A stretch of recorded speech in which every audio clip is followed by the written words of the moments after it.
السلام علیکم گائز۔ تو دنیا میں امریکہ کا بنایا ہوا ایک گروپ ہے جس کا نام ہے نیٹو، جس میں امریکہ سمیت یورپی ممالک بھی شامل ہیں۔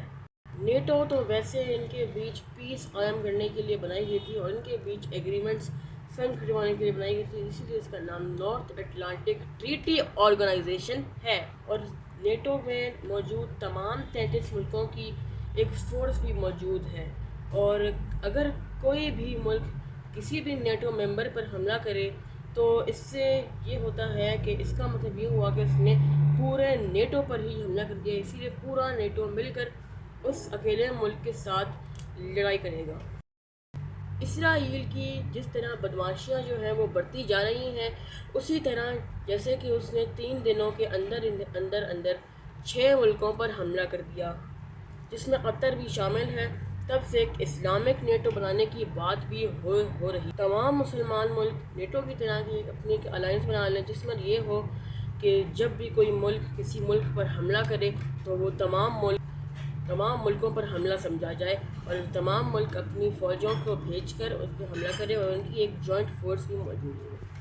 پچھلے کچھ سالوں میں تو OIC یعنی کہ آرگنائزیشن آف اسلامک کوآپریشن کو ہی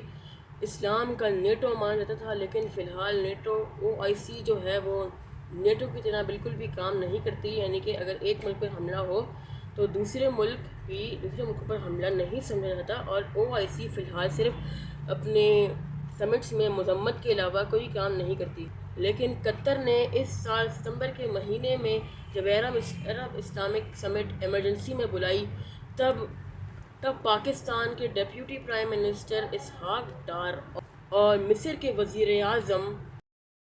فتح السیسی نے کہا کہ ایک اسلامک نیٹو ہونی چاہیے۔ دنیا میں 60 سے زائد ملکوں میں 41 ملکوں کی فوج کو ملا کر ایک کاؤنٹر ٹیررزم کی فوج موجود ہے جس کا نام ہے IMCTC یعنی کہ Islamic military of counter terrorism coalition, جس کا ہیڈ کوارٹر سعودی عرب کے دارالحکومت ریاض میں ہے، اور ہمیشہ سے نہیں لیکن بہت زیادہ تر وقت پر پاکستان ہی ان کا ہیڈ رہا ہے، کیونکہ پاکستان فوج دنیا کی سب سے قابل اور طاقتور اسلامی فوج ہے۔ ٹیررزم یعنی کہ دہشت گردی کو ختم کرنے کا بھی ایکسپیرینس پاکستانی فوج کو بہت زیادہ ہے، اس لیے فی الحال پاکستان کے farmer chief of army staff general Raheel Sharif he IMCTC کے ہیڈ ہیں۔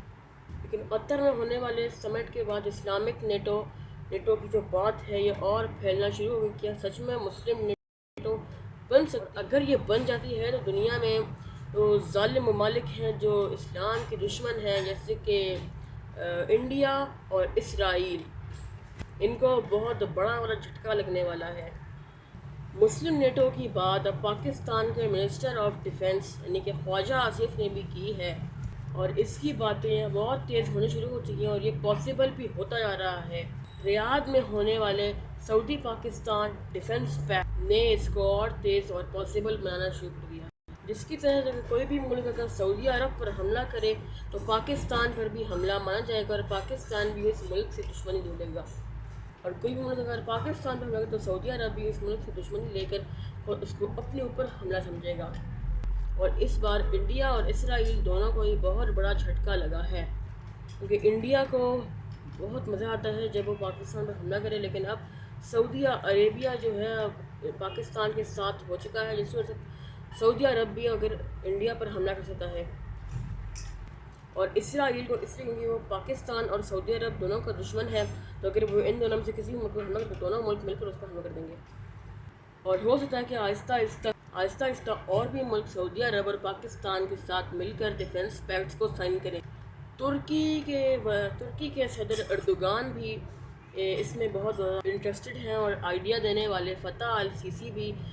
انٹرسٹڈ تو ہیں لیکن بہت کم انٹرسٹڈ ہیں، کیونکہ وہ اسرائیل کے ساتھ ان کی ایک پیس ڈیل ہے، اور قطر کے بھی بہت چانس ہے کہ وہ ڈیفنس پیکٹس کو سائن کرے، اور اس کے ساتھ ساتھ متحدہ عرب امارات یعنی کہ یونائٹڈ عرب ایمریٹس، وہی ملک جہاں پر دبئی اور ابوظہبی جیسے شہر موجود ہیں، وہ ملک بھی اس میں شامل ہو سکتا ہے، کیونکہ اس کی بھی اسرائیل کے ساتھ دوستی ہے وہ ختم ہو سکتی ہے، کیونکہ کیونکہ ان کے بیچ دشمنی جو ہے وہ بڑھتی جا رہی ہے، اور اس وجہ سے ابراہیمک اکارڈ جو ہیں وہ بھی بہت زیادہ خطرے میں ہے۔ اور ترکی کو شامل ہونے کی ایک اور بات یہ ہے کہ ترکی نے تجارتی تعلقات اسرائیل کے ساتھ توڑ دیے ہیں، اور اپنے ایئر سپیس اور اپنے پورٹس اور اپنے سمندری حدود بھی اسرائیل کے لیے بند کر دی ہے۔ پاکستان کے حامی شیعہ ملک آذربائیجان جو ہے وہ بھی اس میں بہت زیادہ انٹرسٹڈ ہے، کیونکہ آذربائیجان اور اسرائیل کے بھی دشمنی جو ہے وہ بڑھتی جا رہی ہے۔ اسی لیے ہو سکتا ہے کہ آذربائیجان اپنی 40% آئل سپلائی جو اسرائیل تک ہو جاتی ہے، کیونکہ اسرائیل کے 40% تیل آذربائیجان سے ہی آتا ہے، اس کو بند کر دے۔ دوسری طرف ایران بھی اس میں آتا ہے، کیونکہ وہ اسرائیل کا کھلا دشمن ہے، لیکن اس میں بہت سے چیلنجز بھی ہیں۔ اب ہم آتے ہیں اس کے چیلنجز کی طرف کہ اس میں کچھ چیلنج ہے یا نہیں۔ سب سے بڑا جو ہے، جو آج تک جو صدیوں سے مسلمانوں کے اتحاد کو ختم کرتے آتا ہے، وہ ہے فرقہ۔ فرقوں میں سے بھی سب سے بڑا ہے سنی شیعہ کانفلکٹ۔ سنی اور شیعہ دونوں ہی خود کو جو ہے آپس میں لڑتے ہیں، اور یہ خود کو ہی اصل اسلام کا لیڈر مانتے ہیں، اور اسی سے ایک اور لڑائی شروع ہو جاتی ہے،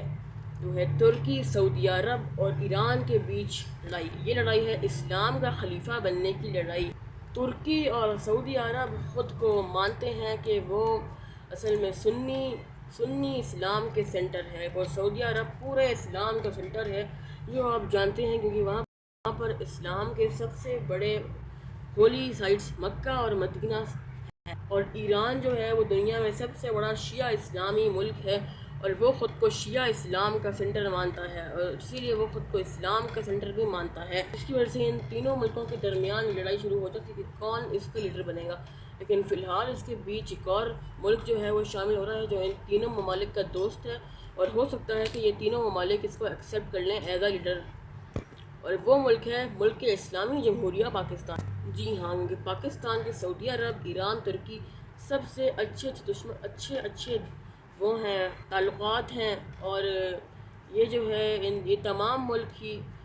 پاکستان کو اپنا آئرن بردر مانتے ہیں۔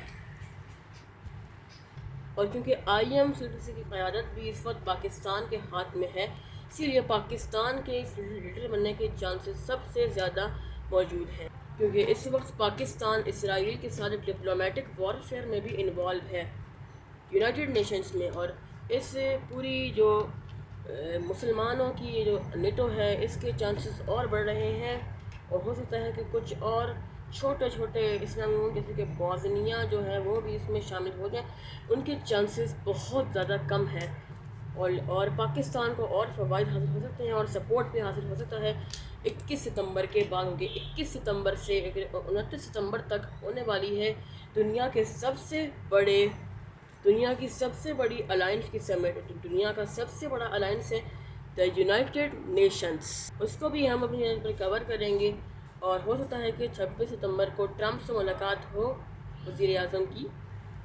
تو ہم کو فالو کرتے رہیے اور سبسکرائب بھی کر لیجیے گا۔ شکریہ۔